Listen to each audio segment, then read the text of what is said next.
Hello and very welcome to my Simply Patent podcast. My name is Friederike Stephan. I'm a German patent assessor and a European patent attorney, and it is my mission to make the complex world of patents understandable. I'm very happy that you're here today, and I wish you a lot of fun with this episode.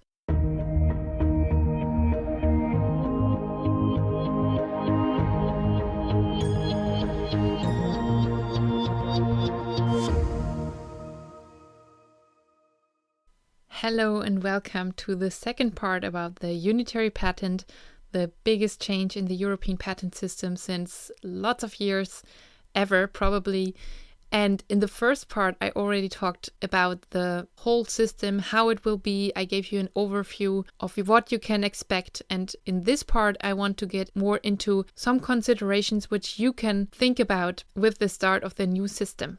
So the first thing here, what I want to talk about is the annual fees. The question, is it really making sense for me to have a unitary patent, or is it better to stay with the old system, at least in the transition period of 7 or 14 years, if it's going to be extended?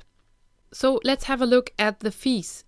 The fees in the first 10 years, which is the average lifetime of a European patent, are about a little bit less than 5,000 euros. And if you take into account that the most validated countries for European patents up to now are Germany, France, the Netherlands, and Great Britain, it will be making sense to get a unitary patent regarding the costs if you want to have those countries or more.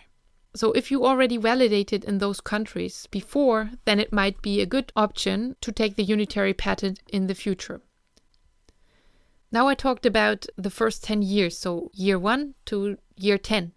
But what is with the 10 years after that, year 10 to year 20? And in these 10 years, there will be a lot higher costs coming.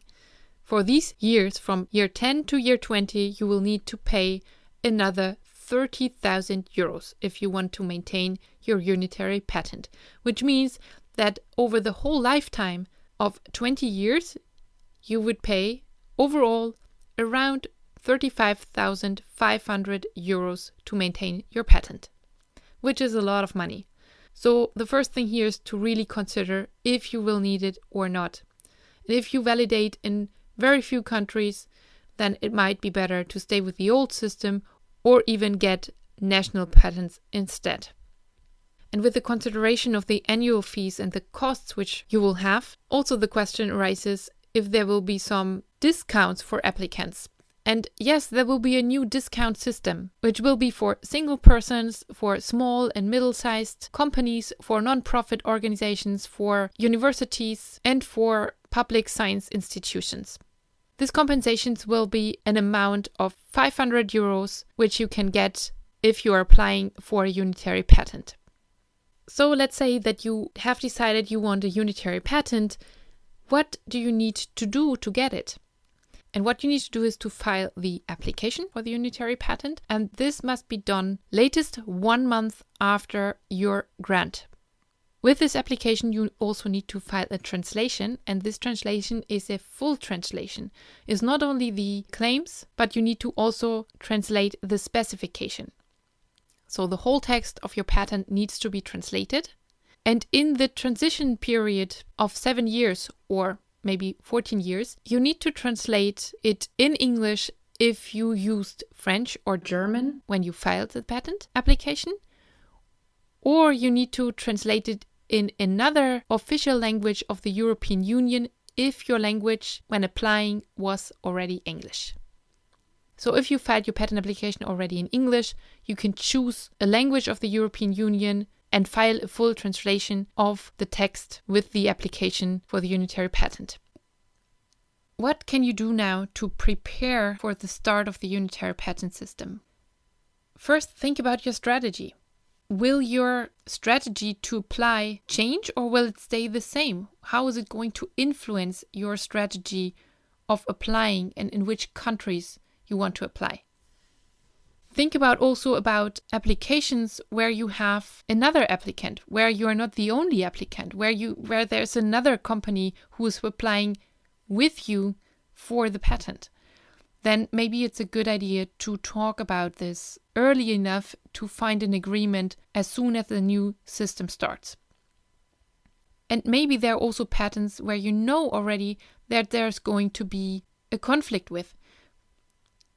So your own patent, maybe you know that one of your own patents could be attacked soon. Or what's with the patents of the competitors? Is there one which you want to attack soon? And what does it mean for them? Because one of the important points is that the Unitary Patent Court will be responsible also for all the European patents which are already in force.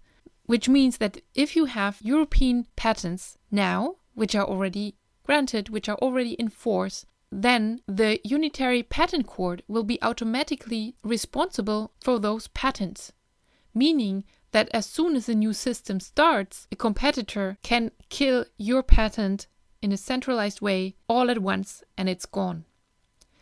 So this is something which is worth to think about, what it means for your patents and what does it mean for patents from the competitors which you might want to get out of your way. And in the sunrise period, which I explained in the first part, which is the 3 months after Germany has ratified the contracts, in these 3 months, you can already do something about this. And this is that you can file an opt-out with the Unitary Patent Court, which means that you are taking the responsibility for your already existing European patents from the Unitary Patent Court. The Unitary Patent Court will then not be able to be responsible for your European patents. A competitor will then not be able to destroy your patents all at once the new system is in force. On the other hand, this also means that you cannot file a centralized infringement suit with the Unitary Patent Court where you can get a decision for all the member states covered by your European patent.